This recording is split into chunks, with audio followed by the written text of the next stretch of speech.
Hello and Assalamu alaikum everyone and aloha. My name is Avan Fatma and welcome back to Journalism for Kids.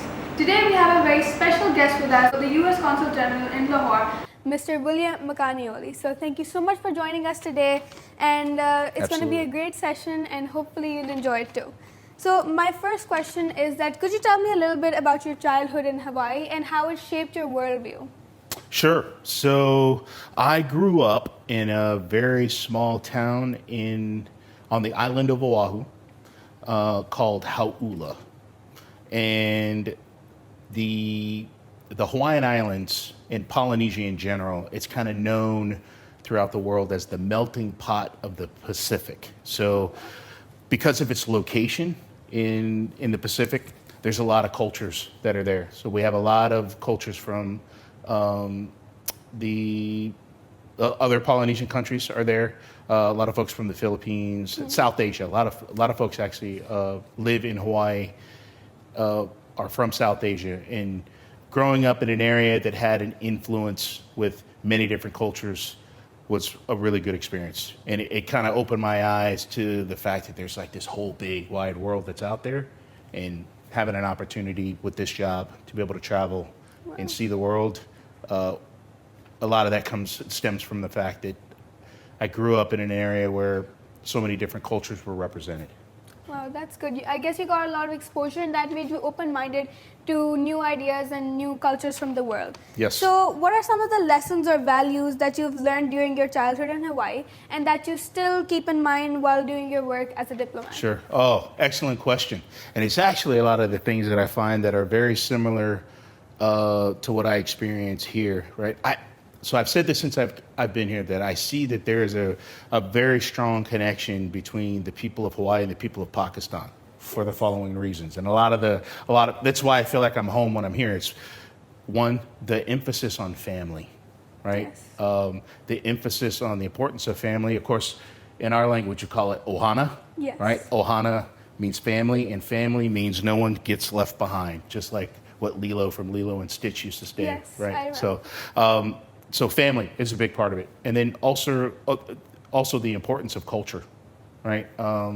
Pakistan has a lot of rich history, a lot of rich culture, and same thing in Hawaii. A lot of rich history and culture there.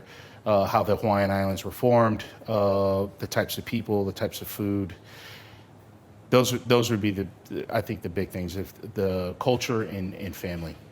Wow, that's really good. And you're saying that it's a very rich culture. So do you remember any of the childhood games that you used to play, street games or something like that? Any really memorable games that you fondly remember? So I grew up in the 80s, and I was very much into technology in the 80s. So I was a video game kid. Oh, wow. So I spent a lot of time, but old video game like Atari 2600, Pac-Man, Pong, right? The two, Yes. brick, Super Breakout, where you have this ball that bounces around, you got to break the bricks Yes. up. So I spent a lot of time playing video games, but outdoor stuff, a lot to see and do in Hawaii, a lot of hiking, a lot of swimming, a lot of sports activity, surfing, bodyboarding. And then of course, sports is also a big part of our culture there as well. And since you said that you were really into technology, did you used to, what was your favorite cartoon or superhero? And do you still watch cartoons? It's been a while since I've watched cartoons, but I was a big fan of Voltron, the defender of the universe. There are 4 robotic lions that were powered by 4 individual characters. Those characters would all come together and form one big gigantic robot. I just love the concept of these individuals that did their own thing, and then they would form and shape, and they would be arms and legs and come together for one big powerful force that would fight for good. That was a big one, and of course, I was really into Transformers as well as a kid. That's good. And why do you usually prefer to wear shalwar kameez? I've seen you in so many pictures, and you're always wearing shalwar kameez. So Yep. do you enjoy it? I love it. The shalwar kameez is probably one of the most comfortable attire that you can wear. It looks good. I feel like I'm a prince when I wear it, and that also is, that's something that's appealing. Just feel good in it. I feel like I look good in it, and it's been something that's actually helped me. It's been able to break the ice in some places where I've been able to go to, and that exchange of culture, Yes. right? Learning about the people, learning about the culture, and you do that through culture, and not only in culture, but also through dress. So. Yes, I agree. So how do you stay so physically fit? Do you have an exercise routine? I do have a pretty regimented workout routine. It's a kind of a combination of weightlifting, a lot of weightlifting, pick up heavy object, press heavy object overhead multiple times, set it down, and do it again. And I do that for about 45 minutes every day. Oh, wow. I do have a little bit of a cardio routine. I don't do a whole lot of cardio, but I try my hardest just because I'm more built for lifting heavy objects. But I do work out pretty regularly to stay in shape. So yeah, it's been fun. That's good. It's good that you're consistent towards it as well. So do you have a hair care routine? I have a pretty extensive hair care routine. You'll see from my luscious locks here that I have, my curls. I have to take care of curls, and curls are very specific. So I wash, I use shampoo, and then I will use a conditioner, and then I have a special brush that I use, a detangler, and I brush it while it's wet with the conditioner in it. And then I let it dry, and then I have a curling agent to help with the curls. And it's been good. Since you asked about hair, I got to ask, what do you do for your hair care routine? Well, because maybe we can trade tips, right? I agree. It's actually quite similar, mine as well. Like you said, I brush my hair while it's wet so that it can stay in shape. And then I just let it air dry on its own. And conditioner is actually a very good, it really helps a lot, keeping your hair in shape, making sure that's not frizzy. And I can relate with the curly hair. I have wavy hair, so it can be a bit difficult to manage. But Sure. yeah, I agree with what your routine is as well. So how do you incorporate your cultural values from Hawaii into your daily life in Pakistan? Sure. I think I do that through, people-to-people ties. Basically, being able to get out and meet, the Polynesian culture in general and Hawaiians, since I'm Hawaiian, I'll speak specific to the people of Hawaii. We're pretty easygoing. And so, being able to get out and meet people and interact with others, I really, really work hard to do. It's something that I enjoy doing. Get to meet someone new every day, get to meet, new people, go to new places. Yes, that's good. And have you noticed any similarities or differences in the children of Pakistan as well as America? I think there's actually a lot of similarities. They're all, both seem to be interested in education. We do a lot of work there, of course, with education, but both seem to be very much into education, very much into sort of the pop culture, things that are going on in the world as it relates to music and movies, that type of thing. So do you have any favorite, any pieces of music or any favorite movies? I have a couple of movies that I'm a fan of all the Avenger and Marvel series. Same. Big fan of that. There's some local movies here that I'm a fan of as well. Molojat, right? Oh. Very, very good movie. And I've even watched the old one. I've seen the old version as well as the new version.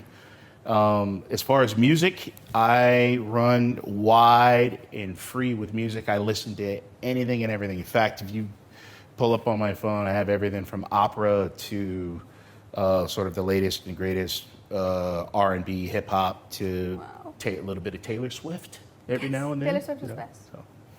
So what do you think about the language Urdu? Is it an easy language? What are some of your favorite phrases or words? So Urdu is it's a very neat language, very unique language. I've tried my hardest to work in where I can phrases. I know how to say hello. I know how to ask how your Aapki family kisi hai. How's your family doing? That's very good. And then the other big one that I use a lot, Gigi, TK, right? Saying yes, okay. I try hard with the language, but. That's good. So do you have any favorite dish from America, Pakistan, and Hawaii? What are the signature dishes there, and which one's your favorite? So in Pakistan, my favorite food is gulab jamun. Now I know it's not really, it's more of a dessert, but Yeah. if that were a dish that were given to me to eat as the main meal, I would eat gulab jamun. I love gulab jamun. My other favorite food, I lived a little while in Peshawar, and so I'm a big fan of chapli kebabs. Oh, yeah. And they're delicious, and having them, barbecue from Peshawar is very unique, very specific to that region of the world, and I'm a big fan of it. American food runs the gamut, and I'm a burgers and fries and meat. Exactly, same. Like my steaks. What about you? For me, I love beef burgers. Like, that's like the best thing on earth, maybe. But it's really good, and there are different flavors in them as well, different sauces, the different types of vegetables and fillings. So beef burgers are definitely one of my favorite American foods as well. Okay, if you had to pick your favorite dessert, but American dessert, what would it be? I think Because there's some places here that have American dessert, but I'd be interested to know what you like. I think waffles. Waffles are one of my favorites, like all-time favorites. I've been having them since I was a child. When we visited America a couple of years ago in 2015, I think, so there was a wide range of different American food and fast food, specifically street food in New York as well. But waffles were one of my all-time favorites, and they're amazing. Okay, have you ever had a waffle cone? Oh, yes. Like waffle cone ice cream? In Pakistan, a lot. Okay, yeah, so that's the way that I eat my waffles too. Well, it's good to know you like waffles. And what's your favorite Hawaiian dish? Ooh, that's a good one. My favorite Hawaiian dish is probably huli huli chicken.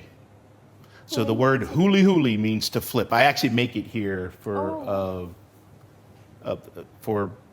all of the Americans that are here. I cook a lot. And huli huli chicken is basically just chicken that's mixed with soy sauce, ginger, green onion, a little bit of water, and then you add in brown sugar, and you mix it all up together. Caramelize it as well. Yep. You soak it overnight, and then you just put it on the grill. And so the huli means to flip. So you're constantly let it heat up, and you're constantly flipping it. Wow. And that with some rice. I can imagine. Good Hawaiian So dish. since I found out that you're also really enthusiastic about gaming, Yes. what are your favorite games to play nowadays? I'm a big fan of the Nintendo Switch, as you know, and I like all of the old classic Super Mario, Metroid. There are some modern games that I do play. A lot of space games. Those. Even Pac-Man I still have Yes. on Nintendo Switch. So. Wow. So since you're very passionate about music, what instrument do you play, and can you play some for us? I absolutely can play something for you. I play kind of a wide range of instruments. So the ukulele that we have here, I play this guy. I also play the piano. Wow. I have actually a piano in my home here that I have practiced on and played with. I also play drums, and that's where I started, was at drums. It tends to stick around ukulele, drums, and piano. Okay. And as far as playing something for you, I can. Do you have anything in particular, or you want me to just pick something? Anything you like. Okay. So I'm going to play a song that's called Opihi Man. Right? Opihi Man. It's a Hawaiian song. Made famous by the group Ka'au Crater Boys. It's like a local band in Hawaii. And the Opihi Man is basically, it's one of the most dangerous jobs that you can have in Hawaii. And Opihi is, it's kind of like an oyster, right? It's a shelled seafood that kind of has like a suction cup, and it's stuck on the side of the reef. And the places where it grows is where the water kind of crashes in, and I'm talking about like the big waves, right? Super, super dangerous, right? So the Opihi Man is the person that has to go and walk out on that ledge and kind of time the waves right. And as the waves roll in and they crash, and as the water line recedes, they've got a few seconds where they climb down on the rocks and pry these things off. And you have to pull these off before the wave comes. And if the wave hits you, it'll knock you off and you can drown, right? Yeah. So this group came up with a song called Opihi Man that talks about talks about the dangers and kind of what that person's doing, right? So that'll be the one that I'm going to try and play here for you. So let me get set. I got to take my ring off.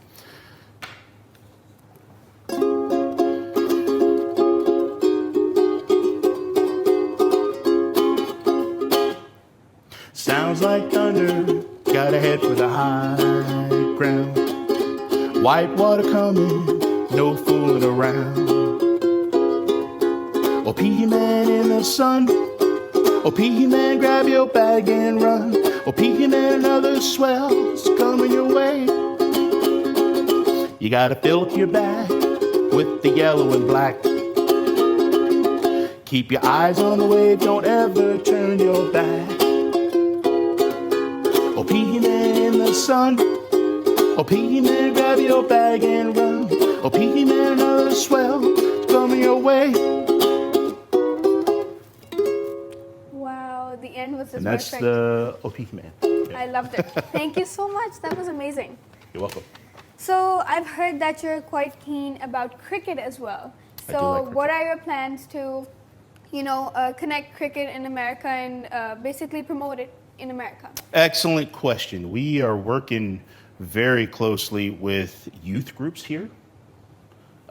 We do a lot of work in the consulate for especially women's cricket, going out and encouraging women's cricket in various locations. In fact, I played a cricket game in Lodron, the district of Lodron. I had a chance to go out there, or the city of Lodron, rather. I had a chance to go out there and play there. Professional level, we do have a minor league cricket league that's getting ready to start in the United States. And actually, funny you should ask, in the next about month or so. We're also working on major league cricket in the United States. And then here, there's also some programs. In fact, some of these are actually started by the world famous Ramesh Raja, right? He started a junior cricket league, his time at the PCB as chairman. And then a lot of the stuff that we do, again, we try to advocate for women's sports. And one of the games that obviously here, it's not even a game, it's a way of life, has been cricket. And so having that opportunity the past year and a half I've been here has been fantastic for me to be able to engage with girls cricket leagues, kind of all throughout the Punjab. So we're going to continue that work. It's been good. Are you a cricket fan? So I'll tell you. I basically play football. I play football and I'm part of the team of like a club over here, a local club, as well as my school. So I want to ask you, what are your opinions on football? Do you know about it? Are you passionate about it? It's soccer. Yeah. I know what it is. It's not my preferred sport. I'm a cricket fan. I like American football. I like all sports. I do like soccer, don't get me wrong. It's just, I'll be honest with you, there's a lot of running involved in soccer. That's and true. I don't do well running.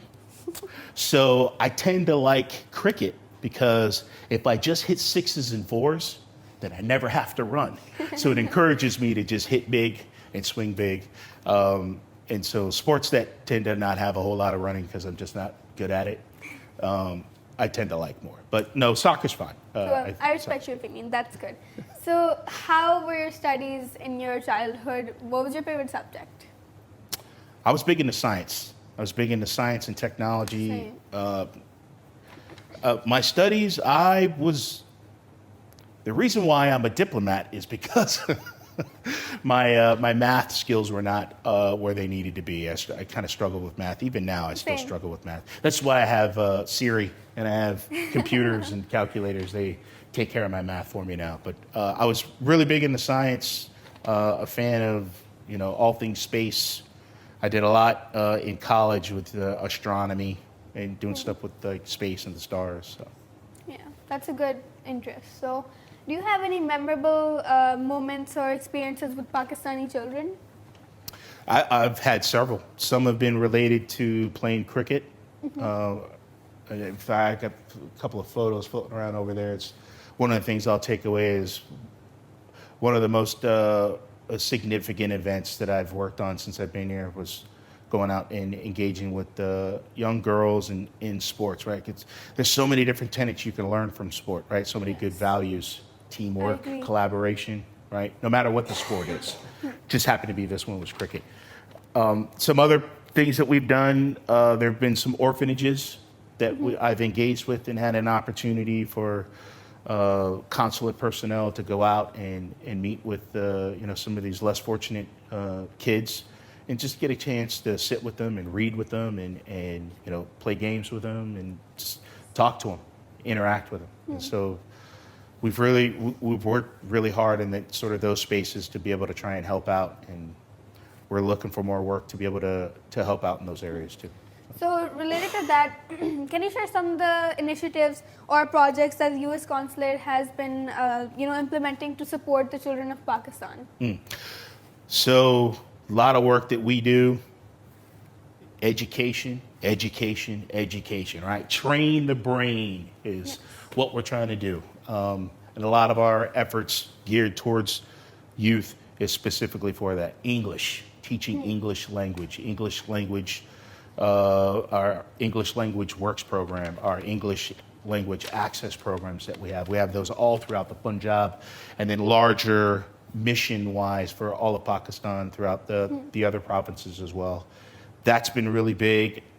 We also have, sort of that next level that's kind of there's age groups, right? So that age group, we really, really focus on English, and learning English helps with confidence, helps with, with future jobs for work, builds leadership skills, community building skills, entrepreneurship, a whole wide range of good, solid